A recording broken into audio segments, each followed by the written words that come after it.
Siapa lagi yang bisa mati kafir? Sabung ayam.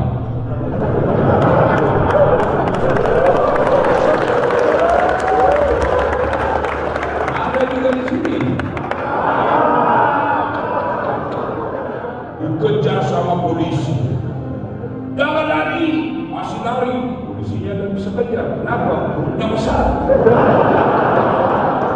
Ada juga sini polisi besar perutnya. Terpaksa polisi tembak penembakan. Masih lari, tembak 2 kali ke langit. Masih lari, tembak 3 kali. Masih lari, terpaksa dilumpuhkan. Tembak kakinya. Kakinya ditembak, kepalanya dikena. Saya tanya kawan dulu, bagaimana caranya kakinya ditembak, kenapa kepalanya dikena? Dan soalnya waktu ditembak dia jongkok. Ini polisi film India, bukan polisi Indonesia. Jangan berusuh itu polisi. Bayangkan kalau Kapolri diumumkan malam ini, tepat pukul 9.00 polisi Republik Indonesia dinyatakan bubar. Maka orang-orang yang panjang bajunya, yang panjang kampaknya, yang jago berkelahi, dia serobot semua tanaman. Kenapa? Tidak ada lagi polisi yang melindungi kalian. Makanya jangan musuh polisi. Saya bisa datang ceramah di sini karena aman. Coba kalau tidak aman, mana bisa kita ceramah? Saudara-saudara saya, bantu. Itu tugasnya polisi. Anak muda, kalau dicuri motormu siapa mencari? Pak Imam. Karena berapa? Siapa mencari? Polisi.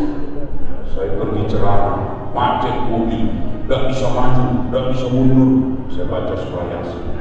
Sudah hatam 2 kali, tidak goyang mobil. Begitu datang polisi lalu lintas, selesai. Makanya jangan musuh polisi. Pun kalau ada polisi di jalan minta uang, biar 50.000 dia minta juga uang anak sekolah. Itu polisi film India.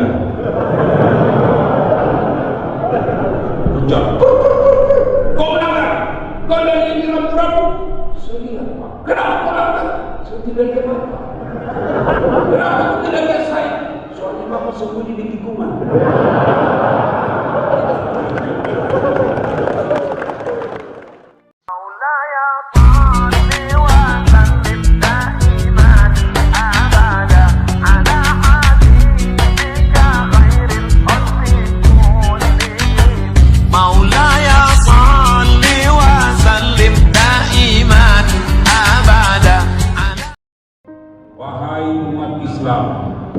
Hati-hati kalian. Kau lahir beragama Islam, kau nikah syariat Islam, KTP-mu tertulis Islam, tapi belum tentu kau mati dalam keadaan Islam. Insya Allah kita tidak akan mati dalam keadaan berzina. Lagi berzina kena serangan jantung mati. Mati di atas perut perempuan. Cinta. Insya Allah kita tidak akan mati lagi dari overdosis. Tapi yang bisa membuat kita mati dalam keadaan kafir, hubbi aklil haram, suka makan makanan haram. Siapa mereka? Nah, ini dekat-dekat pilkada. Mereka yang terima serangan fajar.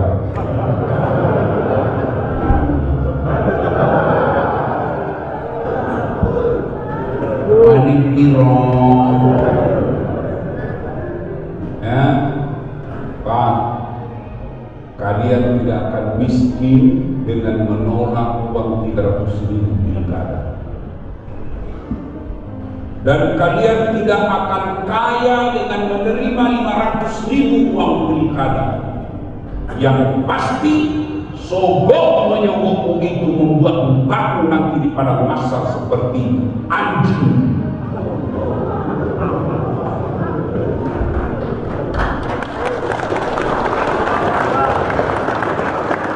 Jadi anggota DPR yang terpilih karena nyogok selama 5 tahun jadi anggota DPR, selama itu dia makan uang haram.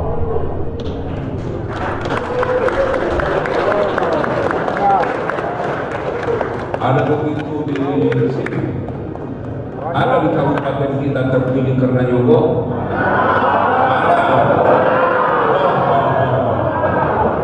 Kau salah, kenapa kau pilih dong? Kau larang menyogok, tapi kau terima, Saudaraku, masa depan kabupatenmu bukan dari saya. Masa depan kabupatenmu bukan yang ada di Madura, bukan ada yang di Surabaya, tapi tergantung yang punya KTP di kabupaten ini.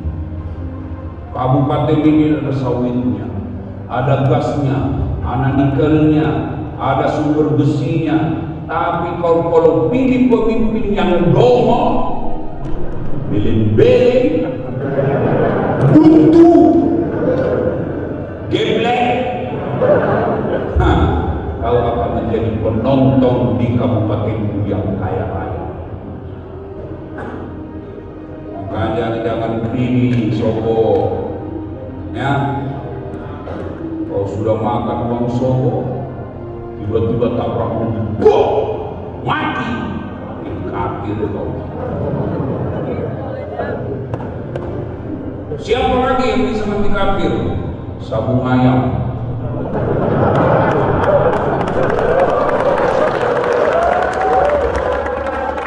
Ada juga di sini.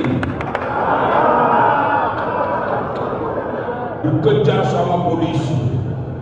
Jangan lari, masih lari. Polisinya tidak bisa kejar. Kenapa? Perutnya besar. Ada juga sini polisi besar perutnya. Terpaksa polisi tembak penembakan.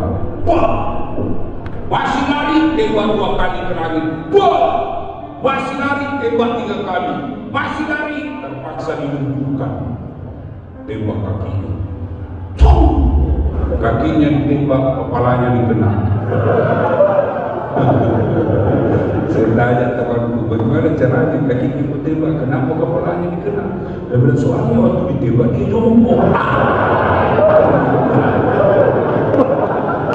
Ini polisi milik India, bukan polisi Indonesia. Jangan musuh itu polisi. Bayangkan kalau Kapolri diumumkan malam ini, tepat pukul 9.00, polisi Republik Indonesia dinyatakan bubar. Maka orang-orang yang panjang bajunya, yang panjang kampaknya, yang jago berkelahi, dia serobot semua tanahmu. Kenapa? Tidak ada lagi polisi yang melindungi kalian. Makanya jangan musuh polisi. Saya bisa datang ceramah di sini karena aman. Coba kalau tidak aman, mana bisa kita ceramah? Saudara-saudara, bantu-bantu. Itu tugasnya polisi. Anak muda, kalau dicuri motormu siapa mencari? Pak Imam. Karena berdapat. Siapa mencari? Polisi. Saya pergi ceramah, macet mobil, tidak bisa maju, tidak bisa mundur. Saya baca surah Yasin. Sudah hatam 2 kali, tidak goyang mobil. Begitu datang polisi lalu lintas, selesai. Makanya jangan musuh polisi. Pun kalau ada polisi di dalam minta-minta uang, biar 50.000 dia minta juga uang anak sekolah. Itu polisi keliling dia.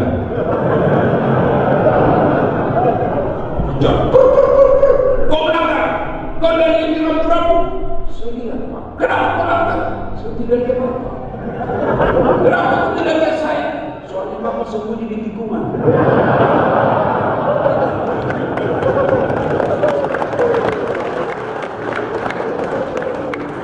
Ini prinsip media.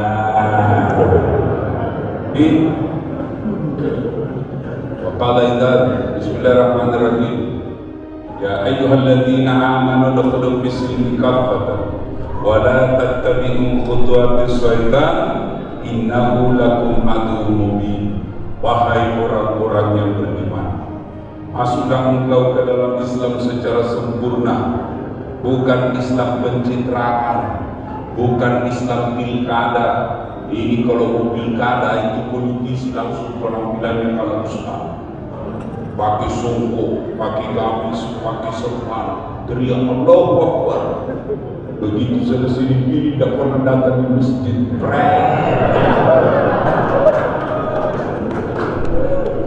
Ibu bapak, saudara-saudara sekalian, teristimewa para habaib, alim ulama yang hadir di tempat ini, terkhusus sahabat saya yang mengundang saya datang di tempat ini, Bapak anggota DPD RI, Bapak Haji Muhammad Rahman SEST, Sarjana Ekonomi, Sarjana Teknik, yang insya Allah dimuliakan dan dirahmati oleh Allah SWT. Suatu kali Nabi Sulaiman lagi ceramah seperti ini, tiba-tiba ada tamu tadi undang masuk. Tamu ini berkata, Assalamualaikum ya Rasulullah. Waalaikumsalam warahmatullahi wabarakatuh. Hari dulu, sudah kita berdulan. Nabi melanjutkan ceramah. Belum selesai Nabi ceramah, tiba-tiba tamu tadi berkata, ya Rasulullah, ada pekerjaan saya penting, tidak bisa memajukan, tidak bisa mundur, harus tepat waktu. Saya pamit. Kata Nabi, silakan, pergilah kamu tadi. Sepeninggal kamu tadi, Nabi tanya kepada sahabatnya yang ada, saudara-saudara sekalian, ada yang tahu siapa itu tadi tamu yang baru meninggalkan kita? Tidak ya Rasul, Anda yang lebih tahu. Nabi lalu menjelaskan, itulah tadi yang memisahkan antara jasad dengan roh. Itulah tadi malaikat pencabut nyawa yang setiap kali datang pasti ada yang ingin diambil dan dia tidak akan pulang sebelum diambil yang diinginkan. Saya berkata begitu, tiba-tiba dari belakang ada anak muda yang angkat tangan. Ya Rasulullah, itu malaikat pencabut nyawa. Betul. Tidak kembali sebelum diambil yang diinginkan. Nah, mati saya ya Rasul. Kenapa? Semenjak dia datang sampai pulang, saya terus dia jauh. Kata Nabi Sulaiman, hati-hati kau anak muda, barangkali kau yang diinginkan. Ya Rasulullah, jangan main-main, bawa saya jauh-jauh ya Rasul.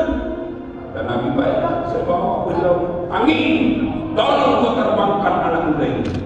Nabi Sulaiman mujizatnya pandai memerintah angin, berbicara dengan binatang, memerintah jin, mujizat. Kalau sebelum diberi mereka menjadi nabi dan rasul, diberi namanya irhas. Kelebihan yang Allah berikan kepada anak atau bayi yang akan menjadi nabi dan rasul, seperti Musa alaihissalam, ketika disembunyi dia bernyusu di jari jempolnya. Muhammad sallallahu alaihi wasallam, mujizatnya, irhasnya dari kecil lahir sudah diberikan. Maka tidak betul kalau ada berkata Muhammad dengki, justru mungkin dia yang dengki. Tidak betul itu ya. Jangan percaya. Saya heran, nabinya dihina. Ada juga yang membela mati-matian, yang menghina nabi. Mana otak ini orang? Sudah, kau tobat saja, mengakui salah. Allah Maha Pengampun. Jangan malah membela dicari-carikan dalil. Domo. Diterbangkan lagi kuda. Terbang kiri kanan lurus. Saya pikir saya sudah jauh. Ingin. turunkan saya sudah jauh. Dan dia dapat lagi yang tadi, kurang ajar dikagetkan. Pas turun, baru satu langkah injakkan kakinya di tanah, ketemu itu tadi tabung. Pak, dari mana kau? Dari tadi saya tunggu kamu. Makanya saya tinggalkan majelis tadi karena di sini kau harus mati. Akhirnya meninggal di tempat. Dia tinggalkan kematian, dia jauhi kematian, padahal sebenarnya dia dekati kematian. Kullu nafsin sa'iqatul maut. Semua yang hidup pasti akan mati. Al-mautu babun, mati adalah pintu yang setiap kita pasti melewati. Orang kaya, orang miskin, raja-raja, rakyat biasa, ustaz,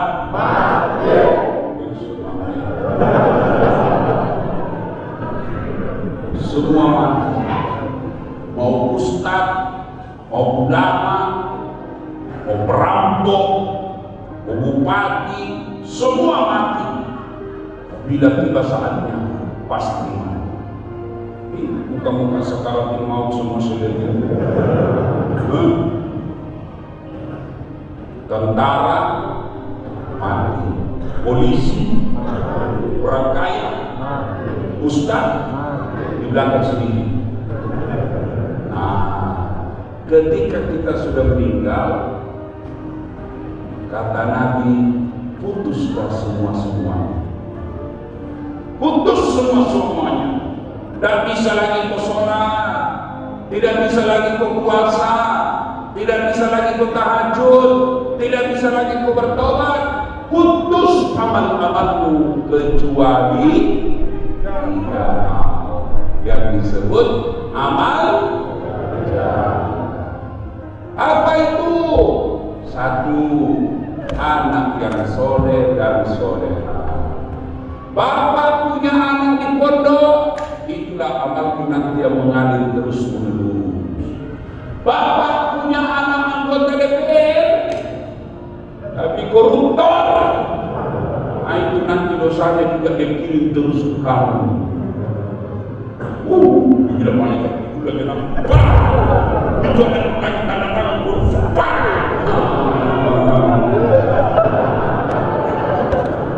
Maka jangan terlalu bangga anakmu jadi pejabat, tapi dia tidak tahu berdoa. Jangan terlalu merasa hebat anakmu jadi anggota DPR, tapi dia tidak pernah datang jamaah masjid. Biarkan anakmu tidak pegawai, biarkan anakmu bekerja ada kadarnya. Boleh anakmu menjadi petani, tapi tiap masuk 5 waktu dia tinggalkan pekerjaannya, datang ke masjid dan dia sujud membacakan orang tuanya, Allahumma ighfirli wa liwalidayya warhamhuma kama rabbayani shaghira. Oh, kau sudah kaya bos, meskipun kau kontrak-kontrak. Polisi ditugaskan di sini, tidak nyaman, masih ada pilihan. Saya pensiun dini, selesai urusanmu. Kau pegawai negeri tidak senang di sini, masih boleh pensiun dini, kembali ke kampung. Tapi begitu kau masuk di kubur, senang tidak senang, tinggal kau di situ, tidak boleh kau kembali ke bumi. Dan ketika kau sudah tinggal di kubur, siapa yang bisa doakan kita? Anak. Maka bapak-bapak masukkan anakmu di pesantren. Tapi demi Allah, pesantren yang terbaik bukan di pondok yayasan ini, yayasan itu. Pesantren yang terbaik rumahmu. Itulah pesantren terbaik. Rumah. Saya tidak pernah mondok. Alhamdulillah di buku yang ajar saya, dia tidak ajar saya membaca menulis, dia tidak mengajar saya yang lain-lain. Dia ajarkan saya apa? Akhlak. Karena akhlak itu puncak dari semua ilmu. Biar kau pintar tinggi, tapi tidak tahu sopan santun. Biar kau kuasai berapa kitab, tapi kau hina nabimu, tidak akan gunanya.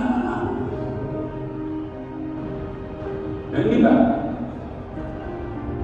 ajarkan agama kepada anak, Gimana caranya Ustaz?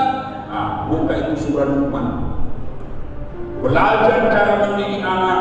Ya bunayya, wahai anakku, la tusyrik billah, jangan kau serikatkan Allah. Bagaimana cara mendidik anak? Dari kecil anak senang lagu, perkenalkan Allah melalui lagu. Katakan Tuhan itu satu. Lagu merah. Mengapa minuman itu haram?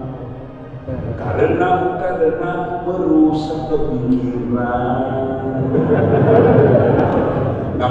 Mengapa berzina juga halal? Karena itu cara binatang. Mengapa semua yang asik-asik itu diharamkan? Mengapa semua yang enak-enak juga diharamkan? Jawabannya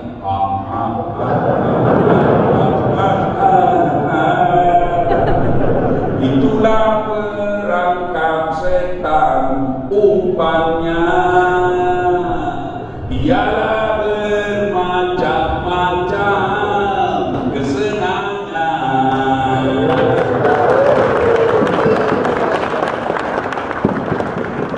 Boleh lagu nasihat. Cuma bapak-bapak, ibu-ibu sekarang lagunya kan bukannya begitu sekarang.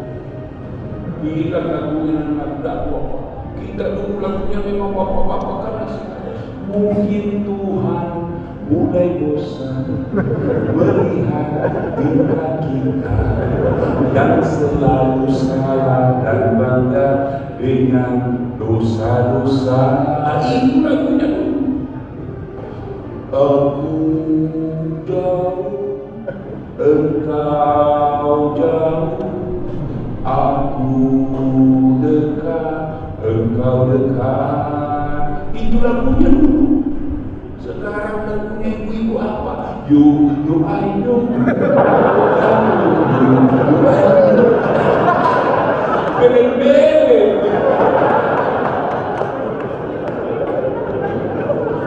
Kau ketawa karena istrimu begitu dong.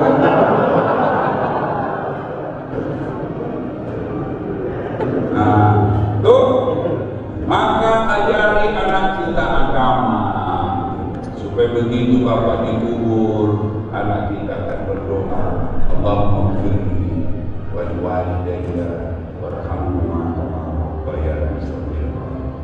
Haruskah bahasa Arab Ustaz? Tidak. Bahasa Indonesia boleh, bahasa Banjar boleh, bahasa Jawa boleh. Daripada bapak bahasa Arab tidak tahu artinya, bingung mereka.